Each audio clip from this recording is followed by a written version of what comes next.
Ukázali sme si, ako sa mäso porcuje na rozrábke, ako sa presný pomer hovädzieho a bravčového mäsa a korenín melie na homogénnu hmotu a plní sa do baraních črievok. Tak, toto som si myslela, že už ide priamo k zákazníkovi, ale nie je to pravda. A pani Tužinská mi vysvetlí, prečo. No, viete čo, takto, necháme to pani Tužinská na odborníkov, lebo mne to teda nejde. Ale poďme vysvetliť našim divákom, kam idú spišské párky, keď sú v tomto stave.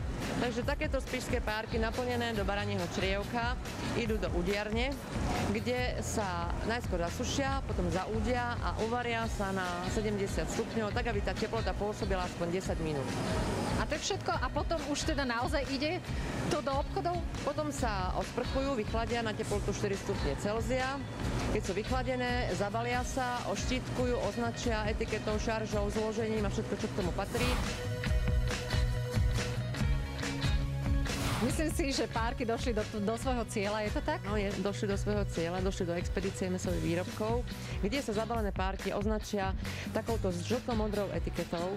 Je to etiketa zaručená tradičná špecialita, ktorá je pre spotrebiteľa veľmi dôležitá, pretože len spišské párky, ktoré sú označené takouto žlto-modrou etiketou, sú tie práve spišské párky. Ja vám chcem, pani Tužinská, veľmi pekne poďakovať, že ste nás pustili do vašej výroby a mohli sme vidieť, ako spišské párky a špekáčiky vznikajú. No a vám všetkým prajem už len dobrú chuť. Poviem vám pravdu, že aj som trochu vyhľadla. Tá cesta z Bratislavy do Svitu bola dlhá, ale už keď sme tu, tak by som vám chcela aj ukázať, čo vo Svite by ste určite nemali minúť.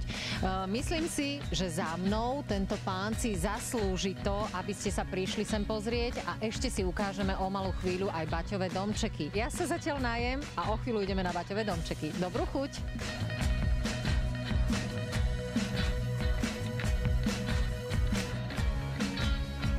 Na čo sa práve dívame, sú Baťové domčeky.